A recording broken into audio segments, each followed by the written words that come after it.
This is a Locked and Focused production. I am hyphen X, and welcome to the Great Conversation, where we indulge in healthy dialogue about topics that are important in today's society and culture. Man, emotions are running high this week, not only here in my city, but nationwide. In the wake of the murder of George Floyd, I find it necessary that leaders in our community to voice their evaluation on not only police force or brutality, but the Black community as a whole. We have a panel tonight, which is a combination of unity community members and community organization leaders. Tonight, I want to welcome a few of them to the panel right now. As the angry Black man from America, got my homeboy D on the line. What's going on, bro? Go ahead, you going on mute. Good evening. How you doing? Good evening. Hey, doing good, man. Good, man. Go ahead and let us know like where you're from, bro, and just go ahead and introduce yourself. Yeah, well, I just wanted to join in on this panel discussion as a Black man with something to say. I have a lot of, I'm not gonna lie, I have a lot of anger, a lot of emotions all over the place with this, man. And it's really tripped out that we just found out another person of color has died in Louisville. Oh wow! A gentleman by the name of the Barbecue Man. That's what I have now. I'm gonna research his name later on, but he was out there providing food to the protesters and the cops, and somehow his life was taken.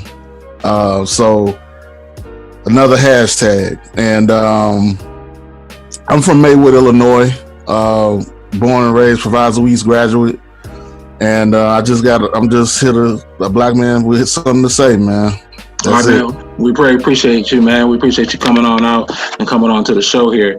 Moving along here, man. I got my sister, man, from Flight Radio 105.7 FM and community leader. I got Tina Renee. How you doing, Tina? What's up, y'all? How y'all doing? It's your girl Tina Renee from Flight Radio 105.7. I am in the mix. I tell you one thing, I'm excited to be here. I'm originally from Chicago, Illinois, Chi-Town bound. But today is all about talking about our youth and how do we get back to the basics, y'all. And that's loving our people and unify. So I'm excited to be here. Can't wait to have some great dialogue with y'all. Oh, great, man. I'm so happy that you're here. Tina's a regular here on Great Conversation. Glad to have her out with us today. And we all know who else we got online here. Really no introduction needed. This is one of our producers here on Great Conversation, and also my business partner. Got B Facts in the building. What's up, B? Hey, how's it going? Yo, man, just out here. B Facts are gonna be manning our chat. So if you guys have any questions for anybody on the panel, or just any questions in general, she'll be flagging those questions and bringing them to my attention so we can talk about them live on the air. Okay. I got people calling the group here. Can somebody take care of that for me? B, take care of that for me. All right. So check it out. Now, how many people have been to like a march or a protest or even the riot? Tina, did you? I know you're homebound, so I know that you weren't able to get it in. I have not been able to get to the riot, but I have been to multiple riots in Little Rock, Arkansas. So you say you've been to multiple riots. Protests. Oh, okay. Well, not riots, but protests. I'm sorry, protests. Okay, protests. Okay. And D, what you were saying? You saying you've been there as well? I went to the protest the first day it happened here. All right, boom. So tell me about your experience there, the protest. And I had mixed feelings about it. When I got there, I seen the crowd and how many people it was. So I'm like, okay, people came out to support. I met the crowd when I was going down West State Street. They was coming down the bridge, and the two kids in front, they had the microphone and stuff. They didn't know where they were going. So my homegirl talked to him and had him pretty much told him the direction to to the police district where they started fucking the sign up at. I'm sorry, messing the sign up at. Mate, please feel free to speak how you want to speak, brother.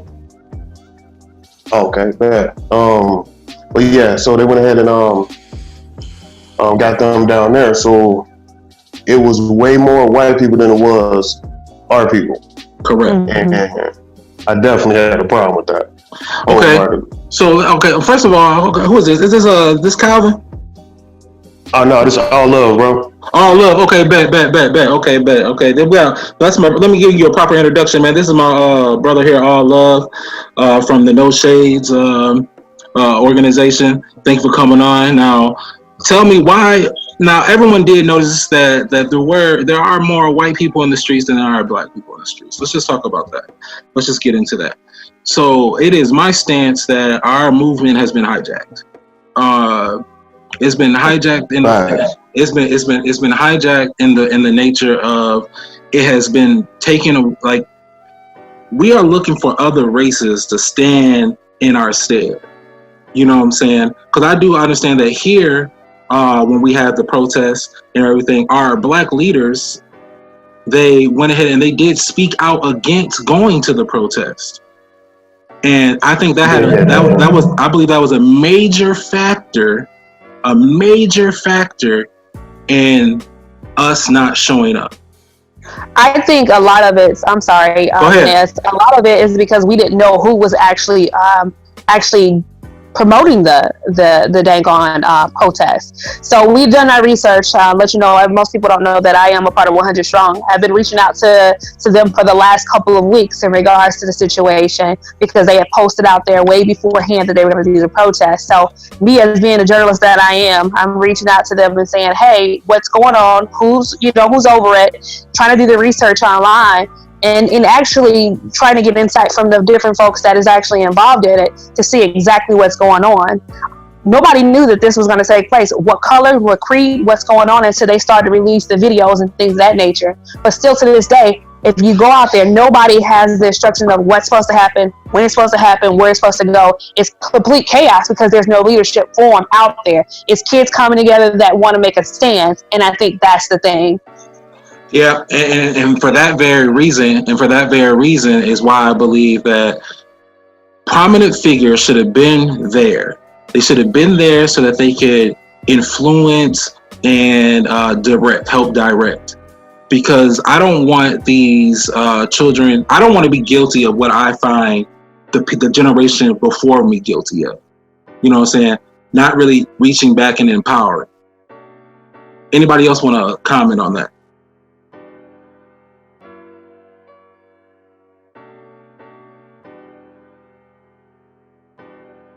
All right. So I did want to jump into some more of our topic here. With over 15 years of customer service and management experience, it is in my opinion that performance reviews lead to change in employee performance and enforces clients and management expectation. The purpose of performance evaluations process are to promote communication and provide useful feedback about job performance, to facilitate better work relations, to provide a historical record of performance and contribute professional development. This is what is needed in cities across our nation, a board of Black community members to rate the citizens, the private citizens that are paid to protect and serve by letter grade. Now, I did ask you guys to come in with some letter grades for some things here on the police department, and then we're going to ask some questions here about what we can do as a Black community to be better. But first, we want to talk about the police. So if we want to look at what a general job description is for the police, the job of the police officer is generally charged with the apprehension of criminals and the prevention and detection of crime, protection and assistance of the general public, and maintain public order. So this is the definition that we're gonna go with. Okay, I see somebody trying to get in. All right, got Brandon coming in. All right, so that's what we're gonna go with. So I'm gonna start with whoever wants to start with. You can just go ahead and come off mute here, and I want you to place your letter grade on Displaying excellent decision-making and problem-solving skills for the police department locally and nationally, and your reasoning for that. Whoever wants to go first.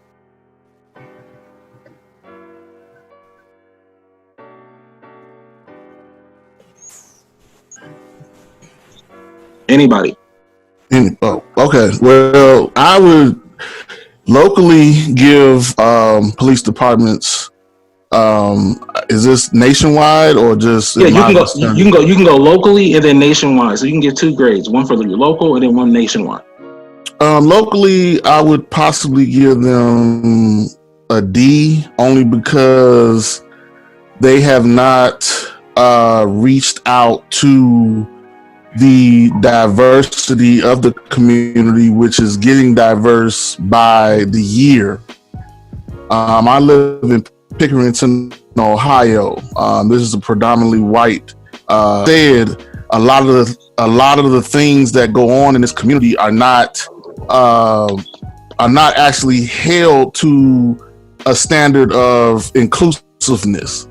And I say that because a lot of the cops that are in this area figure that they have that mentality, like, of course, around the nation, in my opinion, that you fit the description and there's no other way around it, or there's no other way of communicating it or trying to diffuse situations. And it's been evident in every event that has came to pass in this area. Now, with that being said, I say nationally, I give an F, because there should be a universal way of handling community relations, especially in the Black community. And a lot of these so-called cops try to make themselves as one of us and such so many times, but you haven't grew up around us. You haven't given us the credence, or you haven't lived in the community to be embraced as such. So okay. my feelings behind that, F on national, D where I'm at locally. Okay, so what I'm hearing you saying, I just want to unpack what you said there. So what you're saying is that it's not proper representation in areas. So in areas, the police should look like you. Correct. Or at least have a percentage of the police force look like you, or they have to live in the neighborhood that they're policing, in my opinion. But that's the further conversation down the road that it's a little more to unpack with that. All right, D, thank you for your point of view there. Any who wants to go next? Anybody? Let's go. I'll jump in. Can you hear me? Yes, sir. This is community leader Brandon Gordon speaking. Go ahead, Brandon. Good evening to everyone. I would have to say locally, maybe a C plus, B minus. And this is why. From where we're doing this regime under Chief O'Shea, when we look at what he inherited, as far as how dirty and corrupt the Rockford Police Department was before he took over the regime as chief. When he first came into Rockford from Elgin, his first intention, he said this publicly, wasn't necessarily to clean up the streets. It was to clean up his police department. And he was open and honest about the flaws and that the Rockford Police Department had from the inside. And he actually he took a lot of measures and got a lot of bad cops off of the street. And you look even this past year, Rockford arrested 2 police officers on sexual harassment charges. If anything has happened from that, I haven't necessarily been following, but they did arrest 2 police officers for sexual harassment charges. Nationally, I would have to say maybe again about a C minus, because when you look at it nationally and you look at it from a country standpoint of how many of these cases per arrest, per dealing with per traffic stop, per arrest, How many of them live? How many of them end in violence? How many of them end in someone getting killed? Yeah, should one happen? No. Should one happen? No. But at the same time, look how much that they deal with it. You know, how much do they have to go? And let's go back here to Rockford locally. Okay, we have been under a quarantine through coronavirus now for 2 months. Rockford went through a 2 to 3 week span where 7 to 8 people got killed, multiple other people got shot. And it's in a time where there's a stay-at-home order in place. Now, I'm just being honest. And then when police show up, and then we had cases where now we're shooting at the police. Now, if we want to be honest about Rockford Police Department, I know at least 2 or 3 different times where the Rockford Police have not shot back at people when they were in the right to actually shoot back at people. And that's not what we want, and that's not what the African American community wants to hear. But that's the truth. That's the fact. And we have to be real and honest with ourselves about our people. And the last brother who said, yeah, he's 100% correct. We need more of us in the police force. We need more of us in the education system. But the problem is in the black community, in the black culture, we don't push our kids to the police department. We don't police our kids. We don't push our kids to the education system. We push our kids to basketball, football, and rap music. There you go. And drug. And so we can never have the proper representation within the force until we push our children to those lanes of professions. That's just the honest to God truth. So I'm not one that's gonna sit here and just flat out bash the Rockford Police Department when I look at it as a whole, not just one event. Right. Okay. So just be sure. Now you say you're giving them a C to a C minus. I need you to choose one. Either they're going to be average or they're going to be below average. I give them a C plus. So they're above average. All right. Thank you, brother. I give them a C plus. Okay. Let's jump over here to Tina. Go ahead. Hey, I'm so glad that each of the gentlemen touched on a couple things. Of course, we can go back and say that, you know, all these police departments should be a D or F, but when we look at it, there are a lot of police officers that's doing great things, that look like us, that talk like us, that walk like us.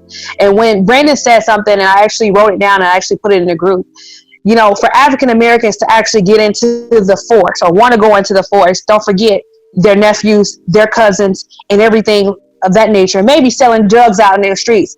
And then for you to be a family member and be a part of 12, what do you consider to be in an African American neighborhood? A pig, right?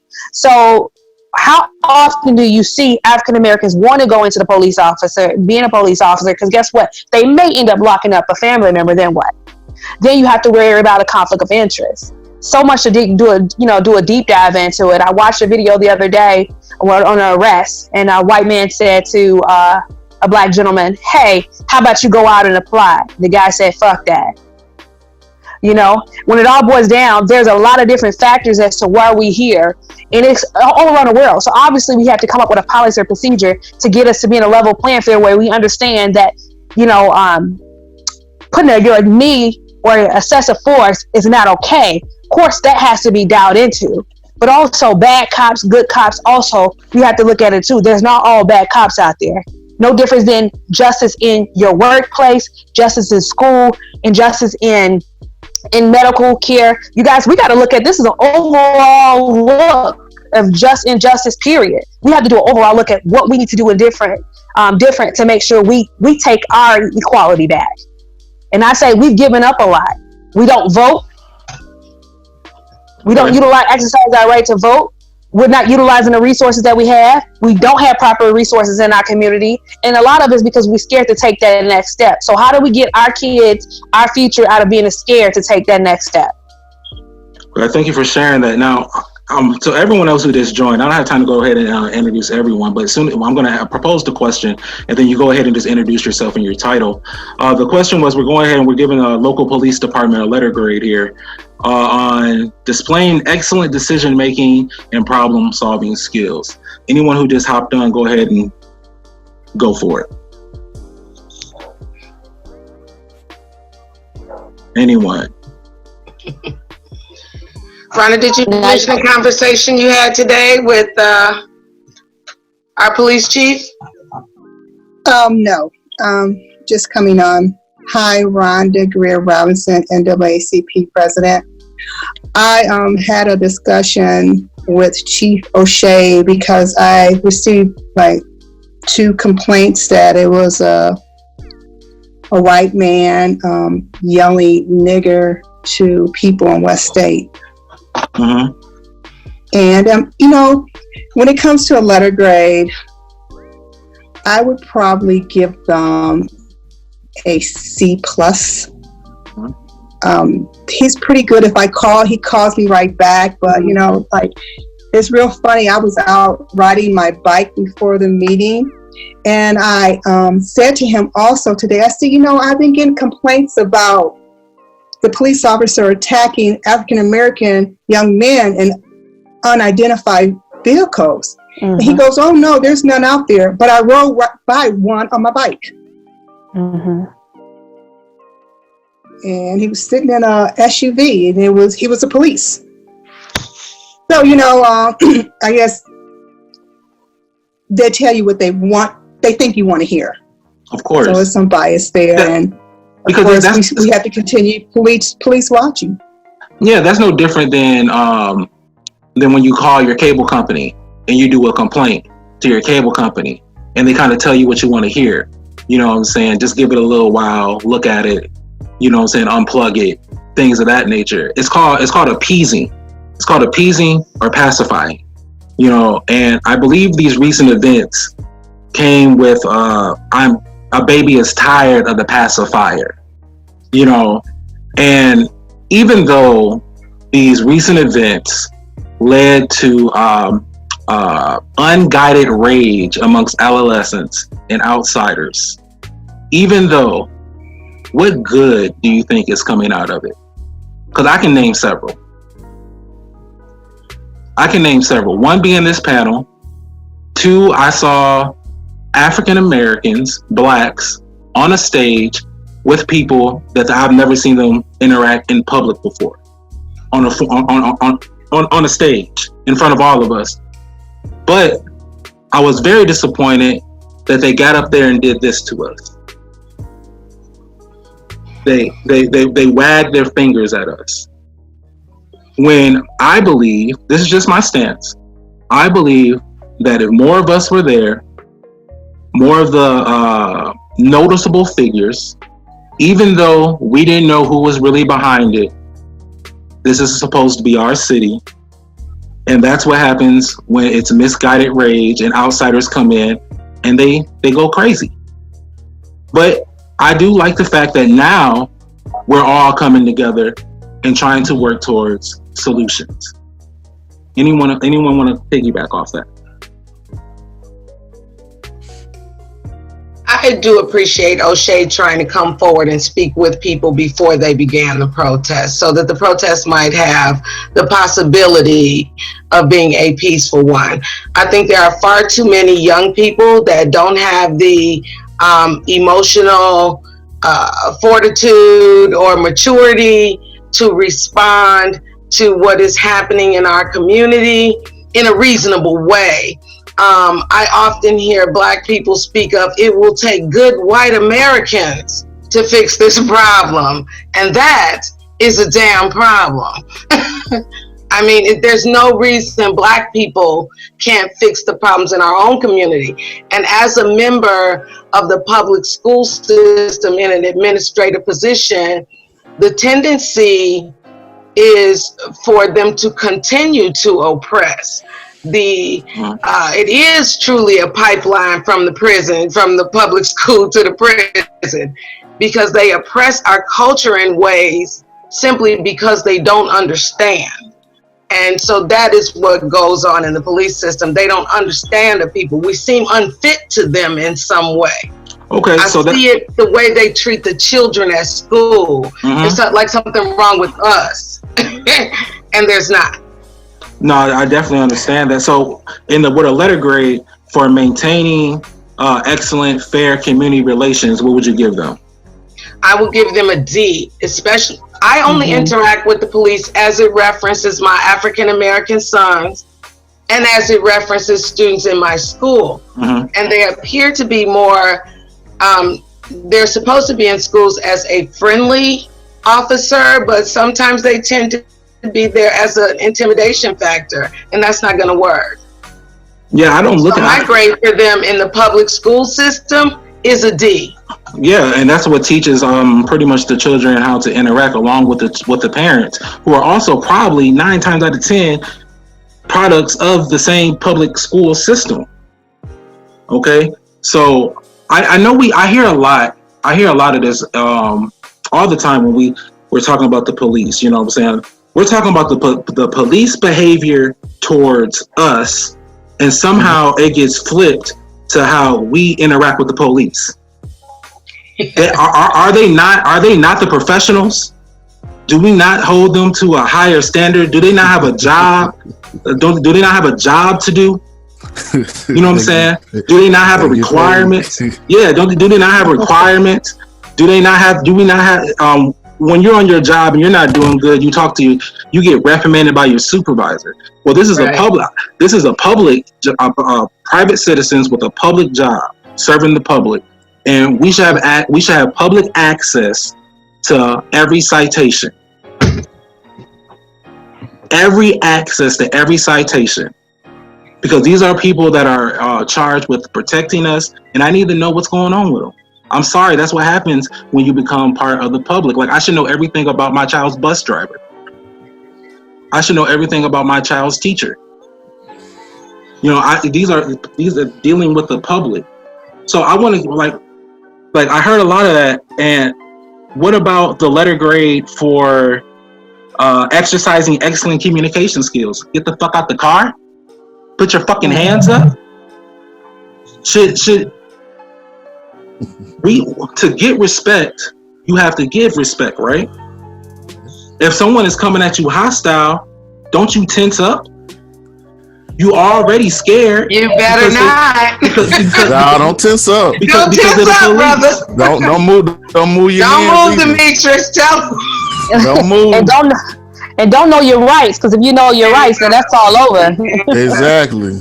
My son is 27. I have taught him to literally act like a slave when he is stopped by the police. Put your eyes down. Don't raise your voice. Raise your words, brother. You are a college graduate. Raise your words, not your voice. You got it in you. Because so in NAACP we have a blue little card, and it tells African American men what to do when they stop by the police, and I give it to my students every year.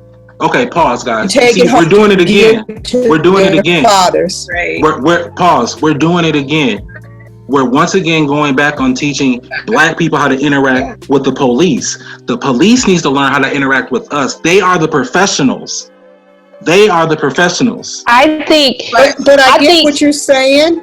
I get what you're saying, but in order to show, some people don't have that intelligence to know what to do. There you go. As a teacher, you have to teach. And sometimes, hey, I remember I got stopped by the police one time. I said, "What the fuck do you want?" I said it. Yeah. And as a professional, how should he respond to you? He was really nice. Yeah. I was in one of my movies.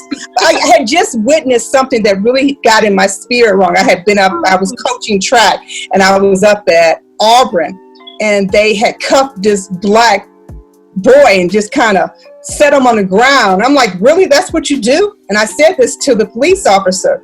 And then on my way back to my school, I get stopped. Yeah. Coincidentally. Yeah. And so it's some factors in there that we have to pay attention to, and we have to teach our young men, in order to save their lives.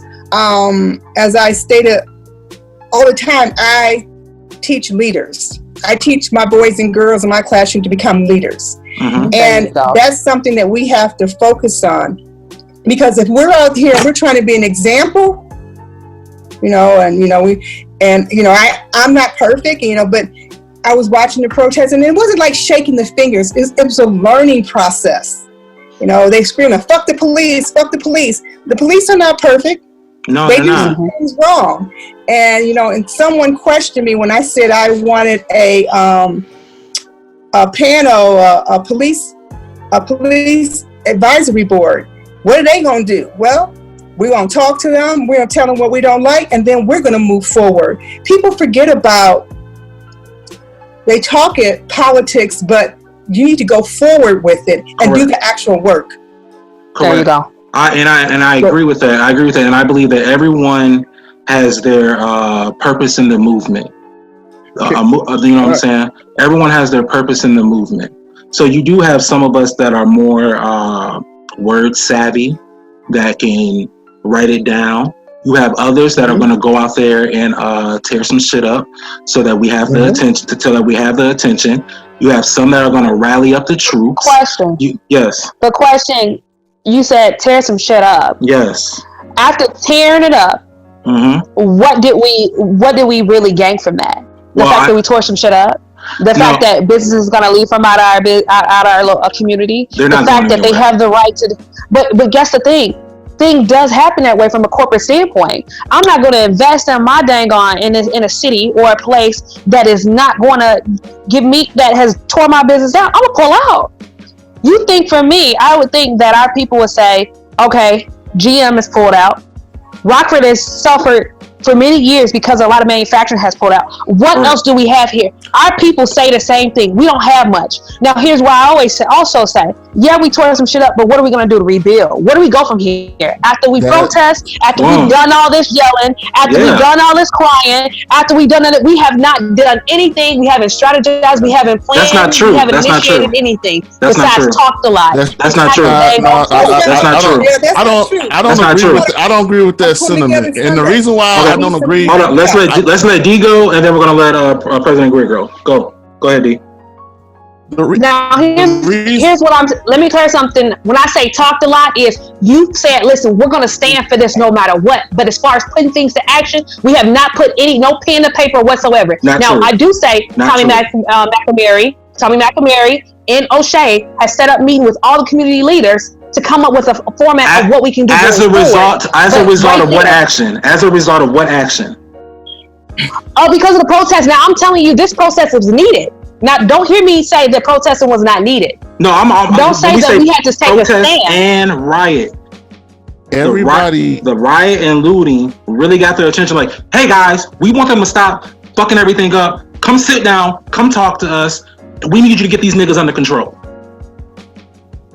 They were calling for help. They were pleading. That's what brought us to the table. And now that we're at the table, I see initiatives by the NAACP. I saw their initiative. They have something they're bringing to the table. I get it, but guess what? Hold on. Go to Chicago. Hold on. Yeah. Even the young kids that started, they have a list of demands. So people are bringing what they want to bring to the table. Yes. Bringing what they want to bring to the table. So to say that pen and action has not been taken is a little bit unfair. So, and that's the reason why I'm saying as action is we haven't moved forward for what we're going to do with it. Now, let me tell you, these actions, the list of demands they put out, that was put out in 2017. Okay? That is a list of documents. I actually forwarded out, right? But if you look at the findings from the dang on Rockford, Winnebago trends in it's the trends in arrests that took place. That's right there. That's a document that's public. We've been struggling when it comes to narcotics within our area for the last 10 years. Yeah, so with that saying, I'm saying, listen, that the riot needed to happen. The looting probably needed to happen. But what are we going to do? How are we going to build from there? We just can't keep on tearing up our whole home. Well, there has to be some. Let's not act like this is a regular. This is not a regular in Rockford. This not a regular. No, it's not. This was some abnormal behavior. It could have been consistent, though. Yeah, it could have been consistent. Hello. Yeah, can you hear me? Okay. Hey, brother Baker, thank you for coming on. Yeah, those demands, we wrote them. They didn't come from 2017. I wrote 4 of them myself. Oh, can I send it to you? We wrote them. I wrote 3 of them myself. And the other 2 or 3, you're right, they're national demands. They're national demands. That's what I was going to say. Yeah, so I'm not knocking. Hold on, Tina. Oh no, I'm not worried about being. I just wanted to put the fact on the table that those demands were written within the last 3 days. And they sounded very tangible. They're national demands. Yeah, they're national demands. Not hold on. Guys, one at a time. We're calling for the reopening. We're calling for the reopening of cases that of African American men that were killed in Rockford. We're asking for cases to be reopened. That's a demand that's from here. We're asking for them to cease and desist racial profiling that's happening in our community right now. They're pulling over an average of 25 to 50 African Americans. Over 25 to 50 African Americans every day in Rockford as we speak. Racial profiling. We ask to cease and desist that. That's not a national thing. But to that point, it's a national issue. The verdict is already in on the police department. We don't even have to debate that. Appreciate your input there. That's like arguing if it's a circle around. So, okay. The verdict is in. The country is. What we need to do, Go ahead, we need to come together. We need to come together, not as one group, this one working with the mayor. As African American people in Rockford, we need to come together. Everyone needs to get off their little high horse and everyone being in control and just sit down and make some decisions for our city. Right, and I think that some things. And I believe that's what we're on the path. And wait, let me finish. Let me finish. I was talking to Brian Moore today, and we were talking about on Sunday pulling people together, and we had a couple of things. I know with this police board that I've already created it. I've already had the paperwork. It's already done. I did send it to the mayor, but we need more than that. And we need to do it together. Everyone trying to go out and do their own thing, it's obvious it's not working. And I agree with that. So if we don't come together as one and have the same questions and the same demands, then we're doing nothing. Suggesting that we come together as one and stop the mayor called me, the mayor called this person. No, the mayor called us. Yeah, and I agree with that. Who's tearing up the city? Okay, and that's gone on for centuries, all over the world. And we just need to come to some type of decision, and then think about. And it's more it's political, people. We need to get together and put some resolutions together. I don't care if it's 5. I don't care if it's like 100 strong, NAACP, whoever is working on the police. Like Anton was talking about opening up some cases. Okay, but everyone doesn't know about this stuff. Everybody's going out trying to do their own thing. Let's come together. I appreciate that. Brandon, you said I see you trying to get in there. Go ahead, bro. Yeah, when I looked at the 5, when they released the new 5 demands, when I read it today, I knew that it was somebody from Rockford that had added that because it was so specific.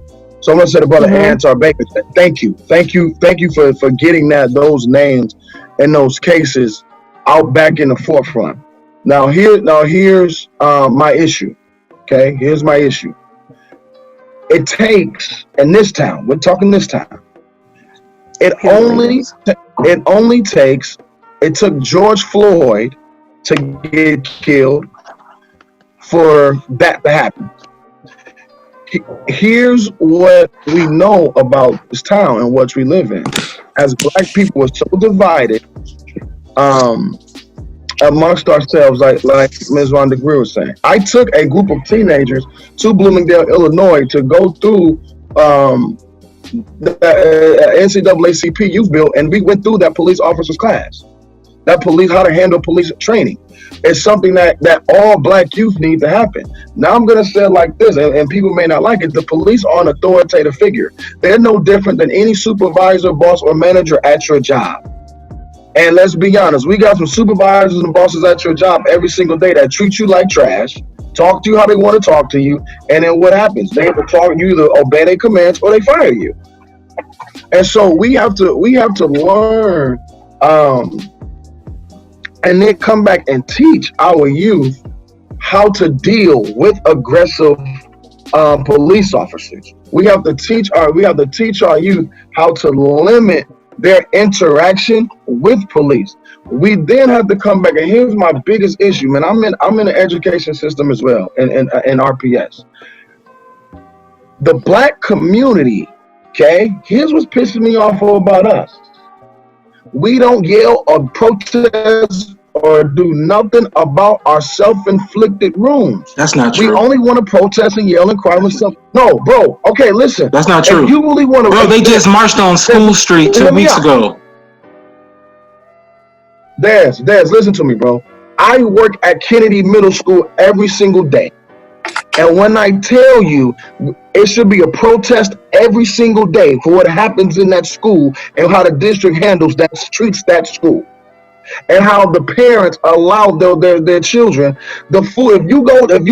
Let's break it down to simple. The kids at Eisenhower don't eat the same food that they do at Kennedy Middle School. The lunches are totally different. Why is that? So that's my point. Right. So we don't know about these things. If we knew about these, if we knew about these things, you brought those to the forefront. It's not fair to disqualify one march for another march. We had hold on. We had information. We had information about everything that's going on here. Now, what you're saying right there, that's real. Cause that like why? Why is that? Why is there different food in the same? They both public schools. The same district. I'm sorry, but you guys think about an education in a white predominant area, you get better resources and everything else compared to what you'll find here in Rockford. So it's not like we don't know those things. You think about Rockford school system, the average school system is at a 2 compared to Washington that's at a 10. That's the only school that's in our system that's like over a dang on 5, So when you think about it, we have inadequate education. And that's the reason why I say when you look at injustice, we got to do a deep dive into it, man. It's not just police brutality. Think about medical, you think about education, thinking about the workplace and all this, and that's the reason why I said we got more things to get done. And the foundation is not going to be built overnight. BG, it's going to take time. And Brandon, we're going to let you finish. I'm going to let Brandon finish, and then I'm going to let Danny speak, and then I'm going to come back and say something. I'm really enjoying the conversation. Go ahead, bro. I'm not trying to minimize what's going on. I believe there's a part of the protest, the rioting, and the looting that is needed and necessary to get the black agenda put. That is a part of it. And anybody who says that is not a part of it needs to look at history. Even White American history. That's how they got stuff done. Okay? So we can't necessarily. I'm not disregarding that. But what Tina was saying is, when they marched, when they looted, when they rioted, they had an end game. Yeah. You went mute on us there, bro. Okay, I'm back. Yeah, my screen was back. So now what we have to do as an African American community, okay, in Rockford, I've heard we have to now unify. First thing it is too many chiefs, not enough Indians. Okay? Nobody wants to listen to anybody. Nobody wants to come together and bring that collective ideas. I've not heard one wrong person on this panel, being honest. But now who's going to be, are we willing to put the rightness together and glue it all together and form a formidable front again and to get done what we need to do? No, because what happens in our community in Rockford is that somebody wants to be the face and somebody wants the credit. Well, somebody has to be the face of a movement. That's just a part of it. Everyone has to come to that collective and say, hey, you're going to be our voice. You're going to be our spokesperson. You know what I'm saying? Things of that nature. So that's needed. So that's needed, but that what happens is that's picked, that's voted on. Here we can't get to that point. We can't, because everybody wants to be that face, and everybody can't be that face. Everybody can't be that voice. And I just want to say there's one last thing. Go ahead. We have to limit our interactions with the police. We have to train our children. We have to give them better teachers. And I've said it 100 times. We can no longer keep going to the police and begging them to change something that they haven't changed since the beginning of time. When does it come to a point when African American people start policing themselves and stop crying about the police? Well, the police are paid. That's their paid job, and we have a right to expect them to do their paid job with some type of dignity and respect for others. All right, go ahead, Danny. I'm gonna go ahead and let you speak real quick, bro. I'm gonna get you back, B. That was just like me doing my CNN thing. All right, go ahead, Danny. Up 100 strong. We can't hear you. Can't hear you at all. Okay. We'll come back to you, bro. All right, but y'all can hear me though. Okay, all right. Awesome. So, you know that one of the requirements of, we didn't really give a grade, guys. Excellent communication skills from the police to the people they're interacting with. What grade are we giving them? What grade are we giving them? Because once again, the conversation shifted to how we interact with the police. That's not our job. Is not to interact with the police. Their job is to interact with us. So I'm proposing, kind of what President Greer is saying, that we would get a panel of community leaders like we have today, and on a quarterly basis, we grade our police force and hold them accountable. The community has to speak, like you said, with the one voice. The community leaders when the community leaders stand in front of a podium, their voices should not resonate what they want to say, but what their people are saying, because you're being the spokesperson for the people. So we need to reflect. So I do believe that we can come together. Black people, I believe, what we need to get out this fairy tale world that we're going to live in a utopia and all of us are going to be kumbaya. It's not going to happen like that. It's only going to happen. I'm a firm believer that you don't need everybody. You need the right people. Being strategic. This is war. Psychological, spiritual, mental, and now physical and political. So we have to hit on all fronts. So I'm loving that through this chaos, I see order coming down. Okay, so we did this. This is why we did it. This is our demands. I got the NAACP saying, "Hey, we need checks and balances right here." Everyone's coming out. You know what I'm saying? So yeah, we do need to come together on other issues, but I'm not gonna shit on the issue that we're coming in on. You know what I'm saying? As long as you wake up, I don't care what time it is. You know what I'm saying? Let's really get it cracked. We're gonna try Danny again. Danny, go ahead and try to say something real quick for us, bro. Nothing. Okay, don't worry, bro. We'll get you a prepared statement, and you'll be able to share with us. Now, top 3 things. Now, let's talk about what everybody really wants to talk about, because nobody wants to talk about. I'm sorry. Can you turn his mic on? Yeah, his mic is on my end over here. His mic is on my end over here. Oh, okay. Maybe he turned it off and don't know how to turn it on. Yeah, I'm looking at it here. Yeah, I got him up and live and going. Now, let's talk about what everybody wants to talk about, okay? But we don't really want to talk about how the police want to interact with us. What are the top 3 things that are the top 3 major problems in the Black community? Top 3. Go ahead, President Geary. Coming together and working together. So unity and collectiveness. Unity. Okay. Anybody else? My feeling is parenting is a major issue. I'm not gonna shoot you, man. I'm in the school with kids every day. And seriously, I'm parenting many of them, and they don't give no F what these white teachers think. So they're very disrespectful, and it gives others a mind of how we conduct ourselves as a people. And quite frankly, you know, the slavery thing is kind of old. Amen. It goes all the way back to Egypt. You know, enslave an entire people, oppress them, hold them down, and they're going to rise anyway. So I find a new form of True. Parenting is a problem. When you see children misbehaving in the street, then they are losing you there with your connection there.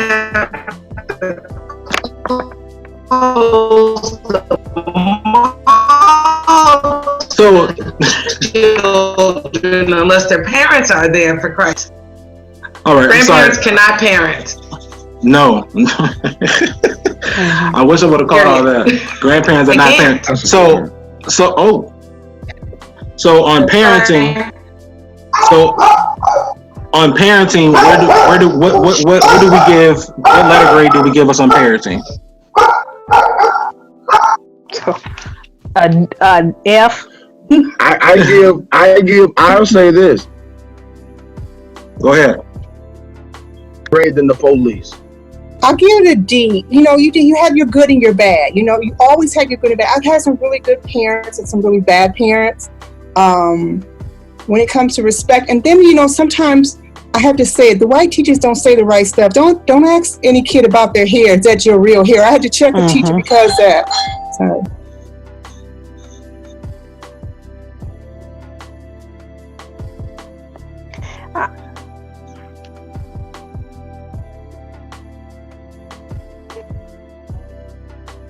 Hello?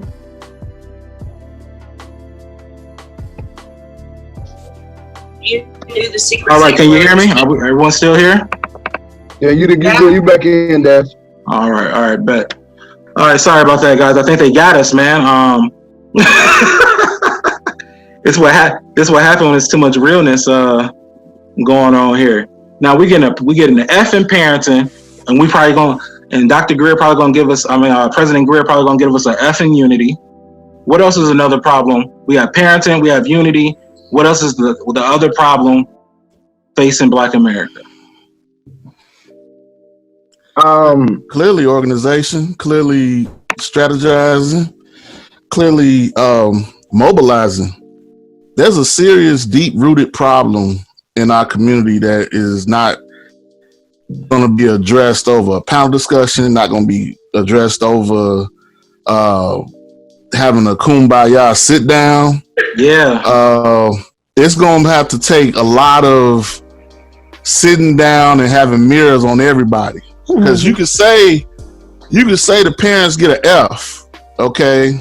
But what is the reasoning behind why the parents are the way they are? Is it a systematic issue? Is it an economic issue? Is it a problem with how their upbringing is? Dang. A lot of factors go into this. This is not just a generalization. This is deeper than what we discussing right now. And a lot of those things we don't want to face and come to reality about. Now, granted, little Ray might be, smelling like syrup and cursing out the white teachers and doing all the stuff that he's doing. But what is his reasoning behind that? Right now, you have a lot of children that are stuck in this quarantine that are facing reality every day, whether they're being abused mentally, whether they're being abused physically, whether they're being abused economically. Whatever it is, whatever that situation is, it has to be a deeper dive into it. So that's my 3 cents about it. So I'm hearing psychological warfare on what you're saying. Go ahead, Tina. I totally agree with you. Like, when it all boils down, I think don't take this the wrong way, please, you guys, but when the corona hit, it was like the best thing. For the first time, families were able to spend time with their kids. For the first time, people were able to sit down and eat with their kids and actually talk to their kids to figure out what some of the issues is. And what we don't understand is a lot of what's going on and has happened in this world is mental health issues. Our kids are tired of being hungry. Our kids are tired of their parents not being there because they're working 2 and 3 jobs. Our kids are tired of being able to not have someone to confide in. It's bringing us back to the old roots when families used to come together and they was within one household now, because people can't afford to do certain things. You can't go out there and buy things because you don't have the food to necessity to do so. So psychological is a psychological issue is very something that we got to address. I say the one thing that we got to work on is fixing our own household. So when our kids grow up and get out there in these streets, they know how to conduct themselves, they know how to take care of themselves, and they're ready for these streets. Exactly. Okay, go. Come on, Danny. Come and jump in. Come jump in on Tina. Yep, boom. There we go. What's up, Danny? Danny 100 strong. Go ahead. You. What's good? That's my whole thing right there. All right. Now, yes, I took offense with the 17 and under comment by the police chief, but at the same time, man, look, they can hear me. I'll talk loud. I can hear you. We can hear you, bro. My thing is this right here. In a sense, you understand me? You cannot ever give up on these babies, okay? So in a sense, what he was saying was, if they 17, they done messed up their life already gone or whatever. No, it's not like that, dog. It's not like that. What it is this right here. If them children are like that, that system that y'all call the justice system, they were supposed to be making kids get better. When they come out, they're supposed to be better, okay? Ain't none of that never happened in that system. So we know that is a corrupt system, okay? We know that is a corrupt system. So with that being said, how do we fix that? We have to do what we have to do as parents. Let me say that again for these people that ain't listening. You have to do that as parents. Yes. Okay? We understand that parenting is the very first thing that has to be done. We understand. We understand that. We understand that. Okay. Well, but you're looking. Hold on. You're looking at a 16, 17-year-old interacting with a male or female officer that's between the ages of 25 to 35 years of age. Who do I expect more maturity from? Well, you would expect more from the older person. Well, from the professional. But at the same time, who said that the older person is mature themselves? You see what I'm saying? Somebody got some sirens going on. Is everybody okay? Oh, I'm fine. Who is that? We straight over here, man. I think that was me. Yeah, okay. You in Chicago, so it probably was. No, I'm back, but I'm close to downtown. Oh, okay. Oh, man. Can I jump in there? Yeah, go ahead, bro. And we've named 2, and as I look at today, there's a third that Black people don't want to necessarily accept: our fake culture. Okay. Oh. The reason why I use the term fake culture is because it's the culture that the system forces upon us, not the one that's naturally brought up out of us. Okay. We and that contributes to the parenting. Okay. We know as Black people, let's take it from entertainment. Okay. The music that we subject our children to and what we pour into their hearts, minds, and souls, we know that. Now let's come back and let's turn on our television. Let's look at how the reality TV era, I'm being honest, has really damaged our Black women. Okay, it is really. So if you go back to the 90s, Black women on television was kept in a very high light.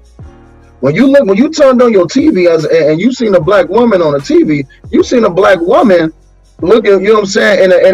You had professors, you had doctors, you had a black woman in the highlights. Now ratchetness is applauded so high to the point where these young ladies, when they go out, they can make a baby, but they have no clue how to take care of a baby, and they have no desire to take care of a baby. Yeah. From day one. Until we as black people want to dismiss this culture that we have accepted and loved and we embrace so much that has harmed us, it would change. Everything would change from there. If you start feeding at the store, start pouring positivity through and saying, because it's out there. Listen, positive music is out there. Correct. Positive television is out there. Correct. Positive entertainment is out there. Correct. The thing about it is, as black people, we don't want to deal with it. We don't want to see it. We don't want to watch it. We don't want to listen to it. So, is it forced upon us? Yeah, if you turn on 106.3, if you turn on GCI, that's all you're going to get. But when are you going to be able to say, let me go and research and find my own music, find my own TV, find my own movies, and put what's right into my body, put what's right into my mind? We have to, again, go back and take some accountability for ourselves and realize that there's no reason why you go back like a rapper like Common was always just on the back burner for years. There's no reason why intellectual rapper has always been on the back burner, but the rapper let's be real. We all know why intellectual rap is not is not really cool, and I'll tell you why. Because coming up, we never really said that, hey, being smart is cool. There's a reason NWA is famous right now. Yeah, like it's not that, like, we also have, like, okay, but why is that though? Why is that? Why it's psychological. It's the same. It's systematic. It's a system. It's a systematic. It's the reason why. It's the reason why we on this call. Right. I mean, it's simple mathematics. Like mathematics. That's where it starts. Okay. So hold on. So it's systematic. It's systematic oppression, right? So we're taught to look at things at in a certain light. You know what I'm saying? And we do get to a point where we do have to take responsibility and accountability once that switch has been flipped. You know what I'm saying? But let's not fucking sit here and act like we always been fucking woke. Let's not do that. Thank you. Let's not do that. No. Let's get butt naked here just for a second. Go ahead. Please do. We've all been there. We all been there. But when you had a conviction in your heart, when it started getting on your nerves, you started to make a choice and making a change. So we have to allot that same process to the ones that are not there yet. But let's help move them along. You know what I'm saying? Let's provide those shows. You know what I'm saying? Let's provide these things for people. But that's the problem. Make a playlist. Make a YouTube playlist and put that link out. But go ahead, BG. No, that's you are 100% right, man. And I'm that guy. I knew how to roll a blunt before I knew how to tie a tie dye. You know what I'm saying? I come from the streets. I knew I was stealing in and out of stores at 12, 13 years old. I'm that guy. Uh-huh. And you 100% correct. If we looking at this from a black perspective, yes, sir. From exactly what you just said, 100% agree. Systematic oppression. Okay? We know that that's the system that's in place. Okay? We know that system is not going to change. They don't want to change. If they wanted to change the system, it would be changed already. Why do we say it again? I'm sorry, I'm supposed to be. No, it's okay. If they wanted to change the system, they would. My issue with our people is we know this information. We have this information. We know this, but what do? We keep running back to that same system and giving generation after generation after generation that same system. Where now here's the choice. Are we not? We're not enslaved. Who is they, y'all? That's my only question: is who is they? The system. The power. They not giving us the opportunity. No, it's not. No. I gotta push that. No, Tina. Here's the thing about it. They have given us all the opportunity. We've chosen. I believe she's asking who they is. She needs you to identify they. The United States government. Okay, so that's the system. The legal, right. The United States. That we have the power. That we have the power to vote them in. Exactly. We have the power to take them out. Yeah. So when you look at it, it's way bigger than that. We are not exercising our right to vote. We're not exercising our right to make that difference. I'm going to say, you're going to see how many people's going to show up to the voting poll that's African American. Yeah. Okay. Think about today. How many people showed up with African Americans out there protesting? Best believe if I could have came out there, I would have. Well, how many African Americans out there compared to white Americans that was out there protesting for the right, to make a difference within our community and our race? They were hijacking our culture. They were hijacking. Okay, but guess what? If we knew that on Saturday, we knew that coming in on Tuesday. So that's what we can't make that excuse no more. And I think this is what we talk about accountability. We talk about accountability. Accountability is accepting the fact that we don't own our own shit. We don't own nothing. How can we own it now? Now that we know that these white people are trying to oppress us, how we gonna own our own land? How we gonna own these buildings inside of our community? How we gonna own our own thing? That's us coming together. That's all I'm saying. No, and you're absolutely right. That's gonna take. We have now, from what I see on Facebook, we got hella real estate agents that's black. You know what I'm saying? We got hella them. You know what I'm saying? But then we'll get accused of we offer these free classes and niggas not coming instead of focusing on the niggas that's there. You see what I'm saying? You see what I'm saying? Like we spend a lot of time. Like, okay, so like B, you were sitting there and like you were saying thank you. What were you agreeing with Tina again? Because the reason I disagree with what you were saying thank you about. When she was literally saying is about the accountability with us.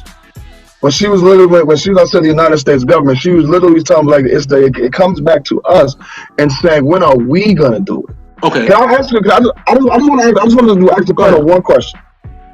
How did the Latino community take over the whole South Side of Rockford? Oh, they have a different culture than us. They have a common language. They have a common language and a common culture. Yeah. They had a whoa. Unity. Yeah, that's what we're saying. Unity. Unity. Something that we make excuses for and we blame the government for. We blame everybody but ourselves for. You need to start with us, man. We've been conditioned to compete against each other since the beginning of time. That is, and it's not anything. So at the end of the day, when we get ready to have an issue that needs to be placed, everybody sitting here knows what we need. The problem is, let's create that list that we need in order to present to the necessary people in order for them to hear us out. Like Dinesh said earlier, you got people that want to tear up shit. You got they lane. You got people that write the policies and get us organized on the wordsmith stuff. That's they lane. Now we got people that want to go in there and loot and get that actionable items out there. That's their lane. That's what we have to do to strategize and organize in order for us to have our voices heard. Because right now, we protesting another hashtag because another gentleman just died the other night. Now here another hashtag. Are we going to riot and march and do this again? No, we need our voices heard. It's enough of this, what we going to do shit. We need to figure out what the hell do we want and put that shit in front of the people that's going to give us the shit. Go ahead. And that's all I'm saying. That needs to be actionable. So as we talk about what's the first thing that's wrong with our community, what's the second thing wrong with it? Not only what's wrong with it, but what can we do about it? Maybe you make a motion to start a voting campaign to get people out to vote. I mean, Donald Trump didn't even win by the popular vote. He won by the electoral vote. So our people didn't put him in office. Yeah. Not that we even showed up, but we did not put him in office. And this shit, again, is historical. They have done this to people since the beginning of time. What they don't expect is that we will fight back. And so the fight has to begin, but we have to have an appropriate platform. Strategy. And we have to have a plan. And I think the idea starting a grassroots project like Obama did in Chicago, where I'm from, that goes door to door and say, hey, get your ass out and vote. If we don't get out and vote, this is not going to happen. So for me personally, I'm willing to do the footwork. I'm 60, I'll walk, I'm okay with that. What I do know is we have to start somewhere. That young lady came and said, your son, I know your son. I have raised kids in this community. I am from Chicago, but I have certainly raised 2 African-American men successfully, very successfully. Yeah. In this community. Yeah. And I started from nothing. And you know we can start. I'm an administrator in 205. You know we can start because everybody's saying vote, right? Yeah. Let's understand these voting districts. They changed the districts and the linings in order for them to win these elections. That's the reason why Trump won. So if you look at the voting lines and how they basically excommunicate us and move and shift the counties and the actual districts that we live in, we need somebody to strategize on that. Start there and keep it going in order for us to make sure that when we go out here and vote, our vote is heard. Because a lot of people feel like their vote is not heard due to the fact Trump's in office, all these Republicans get ready to get in there. You need to have some strategies. We can read now. Master, let us read. Master, let us read, Demetri. So let's get out here and make a plan. All right, go ahead, Danny. And they even do it. I have to say this. They even do it locally in your school district. We have the People Who Care lawsuits, so that everything, when I got here, you had people who care. They had them lines drawn. If you're black, you go, let's send some of these black kids to different schools and get an equal education. As soon as they drop that fucking lawsuit, they hire LaVon Sheffield. Well, let's hire a blackface to fuck her own people. And sure enough, she read those songs so that we were then in community schools. And I have had it with these hunkies teaching my kids and trying to fire me for being black at work because I don't know how to be nothing else. They always trying to fire me for being black. Yeah. Me too. That's why I know. That's because they don't understand our culture. We talk with our hands, we talk with authority, and we come in and we wreck shop. That's the thing. They need to learn our culture just as much as we had to learn theirs. Yeah, I agree with that statement. How about if what I know how to do is beat your ass, because that's what you did to me. I'm just doing what I was taught. Exactly. I'm going to get that ass. America only got 2 languages. America only got 2 languages, man. Blood and money, man. That's it.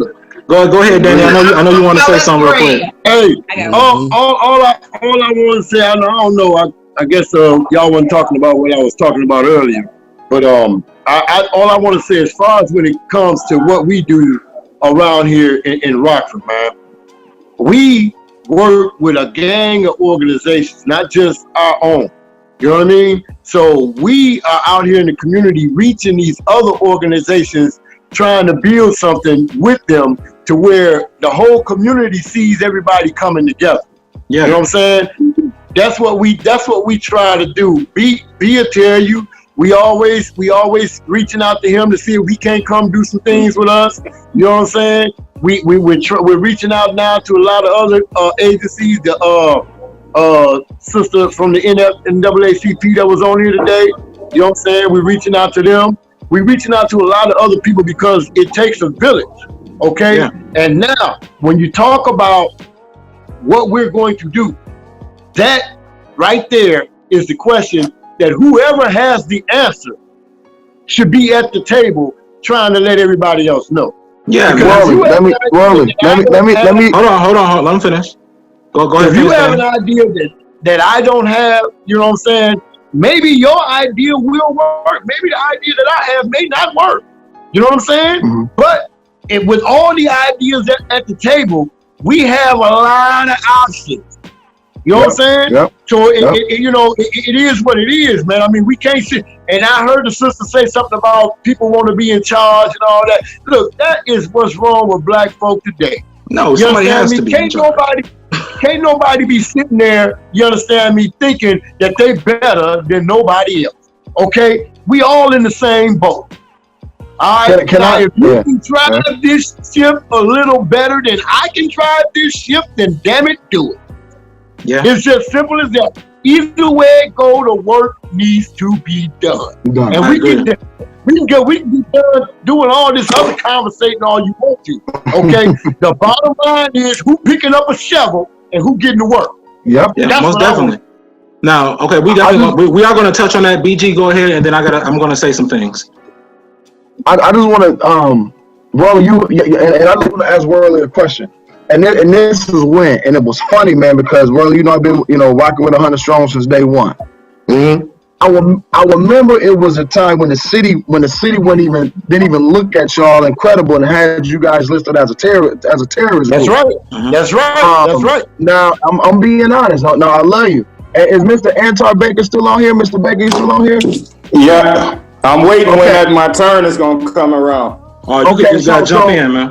You just jump. Okay. So here's what happens. Here's what happens, Worley. And when they called you guys the day after the looting, I seen something. I said something to myself. I said, "Oh, now you need the niggas." Yeah. I'm being honest. I said that to myself. No, now you need the niggas. This group been rock for 3 years. You ain't said much to them. You ain't helped them. You ain't did nothing. 4.5. It'll be 5 this year, and you ain't said nothing to them. But now when you looking at you assuming it's all black people destroying your city, you want to call the most notable black organization. Now here's to what I think Brother Demetrius was saying, which was a great point. Okay, I heard what you guys said. It was a great. It was a decent message. The message that Mr. Baker brought through the protest, through that organization, would have been 100 times. So Antar's the one that put on the protest? No. He didn't put on the protest. He was a part of giving the list of demands. Okay. He's the one that helped them with that. He want to help them with the demands. Now hear me out. If those list of demands come from 100 Strong, you calling us to your table, okay? Only reason why they called y'all to the table was to calm the niggas down. So that's the only reason why. That's real talk. Was to calm the niggas down. Now, if I can't hear you. It wasn't no niggas that was doing that though. You know what I'm saying? We're talking about perception. We're talking about perception. We're talking about perception. We're talking about perception. Now, in reality, we're talking perception, bro. Okay?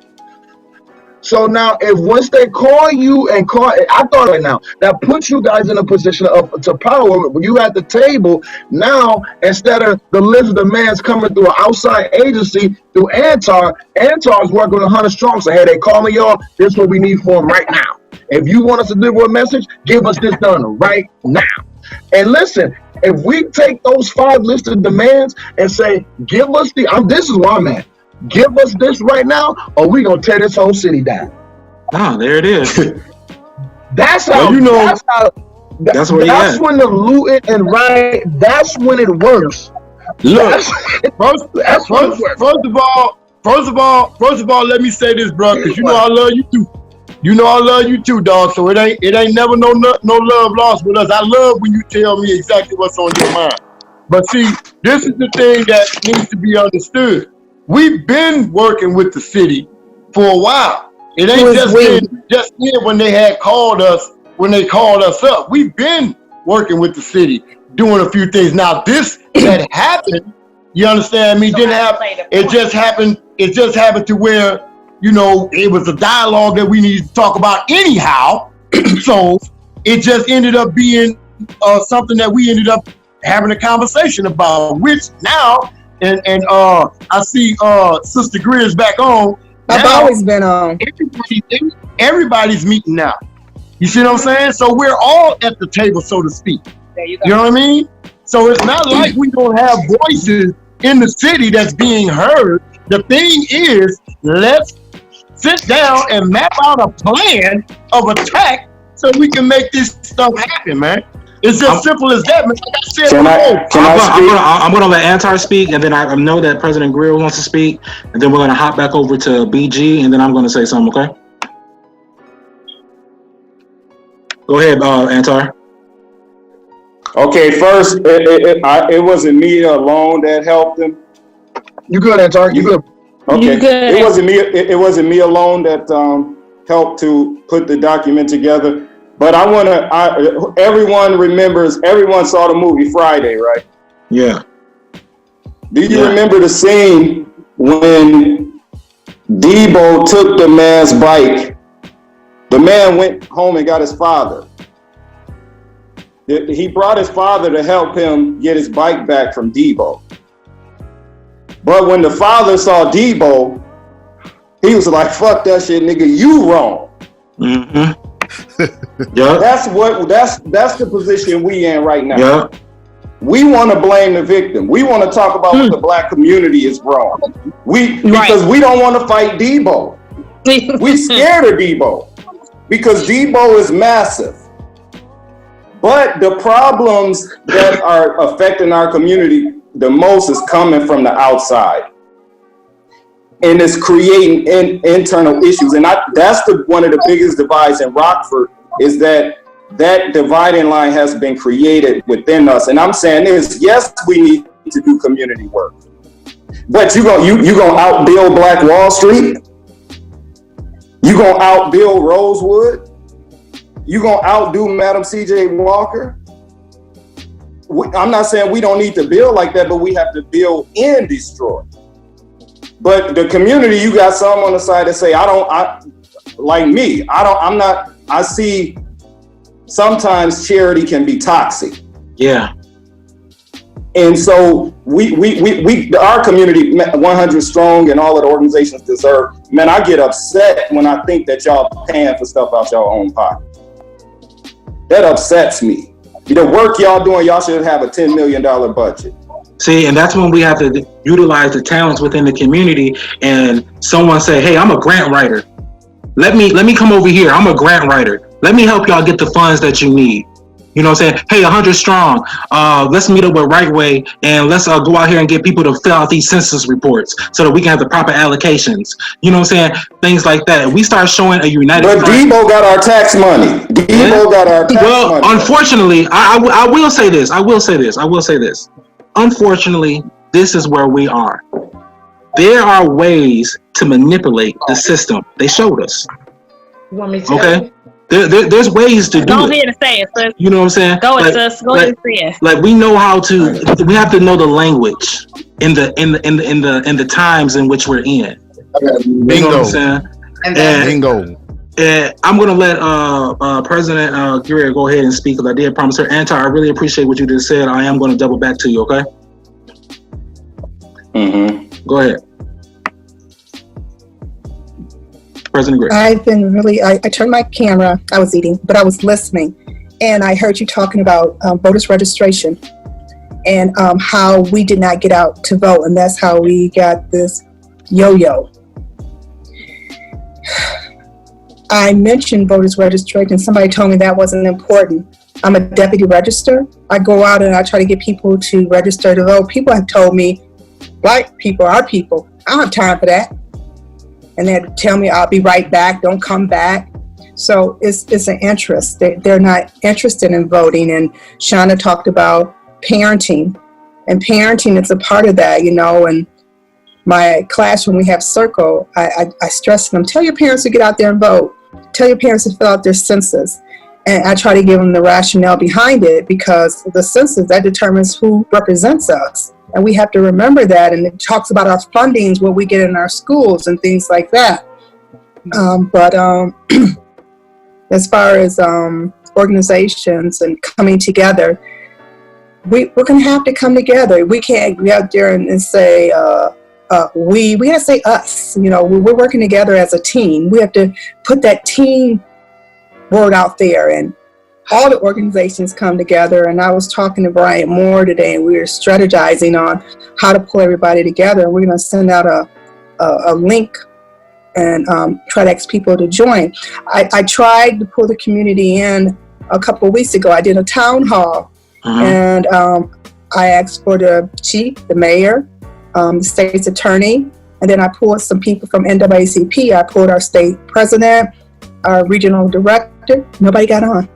So this is what I'm going to say because I didn't know anything about that, and I'm a big media. I put on Facebook. I put the hold on.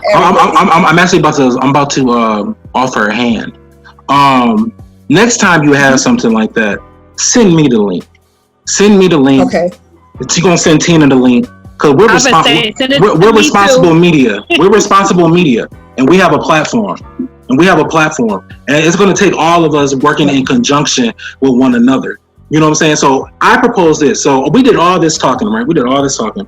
And I propose a solution. That we can come up Can I finish? with. Yes, ma'am. Yeah, I'm gonna let you finish. I'm just cutting low on time. Okay. So no, go ahead and finish. If you can keep it only 2 minutes or less, that'll be great. Oh yeah, I can. Go right ahead. Well, I'm going to send out a link to you on Saturday and actually jump on Sunday, and just try to tier things where we can work in conjunction and get some of these problems solved. But we can attack, and I said tier, so we attack maybe 2 things at a time, but we all have to work together, and no one has to be the leader. Mm-hmm. We're working as a team. Mm-hmm. And that's my suggestion, and I want to try it. Not me, I want the group to try it, and I need the youth there, I need everyone there, and just to say, and I'm going to give everyone a minute to talk, to say, hey, what's important. I love the way you did it. You said the A, B, and heck, I don't care if you say, hey, I know I can hold up to 100 people on my Zoom. So I think it's just very important that it's time for us to pull together. It's time for us to talk about these critical and these hard things. I'm done. Okay, can we all agree on 2 things that we need to work on in our community, that this panel, that we're going to hold each other accountable? Can we agree on 2 things? Just 2. I think we should. The voters registration thing is big for me. I'm going to go back to that again. And despite I did it before, I'll be damned if you can't go to somebody's door now and say, do you want Trump in office again? That alone ought to drive them to the polls. So I feel like that's a good number 1. It's something that's achievable. It's something that we can go out to communities in our cars, 5 of us in a community, and just walk the community where you feel safe, go in partners or whatever. I'm willing to do that. How many are deputy registers? Any of you, are you deputy registers? Anyone deputy register? No. Okay, I'm a deputy register. That means I can register people to vote. It's easy to do, and they still should have it where we can go and register. I'll call and see and register, so we can register people to vote. That's cool. That's as an organization, we sit at the Y. Okay, so we're all coming to agreement on voter registration. We're all coming to an agreement on becoming deputy registrars. Okay. So that we can go into communities and register our people, because they might not want to get up off their ass. If I'm blowing a joint, I ain't trying to get up either. That's not what I meant. If I'm having, I don't want to get up and go from home either. So I'm just saying, maybe if we all, that's the first step for all of us to become deputy registrars. So Rhonda, we're going to get the ball on that and let you run. Yeah, deputy register. And because people think that the guys think because they have a felony that they can't register to vote. That's a lie. Right. It's a myth. It's a myth. It's an urban myth. That's conditioning. So teach the babies. Let me jump to Antar here. Antar, do you have anything you wanted to say? You don't have to I want to say what we have to understand about electoral politics or voting. Which amendment is voting? Anybody? I think it's the 5th Amendment. What's your first right as an American? What's your first right as an American? Freedom of speech. In the Bill of Rights, the right to life and liberty and happiness. It's the freedom of speech. We're talking about the loss. We're talking about the loss of life right now.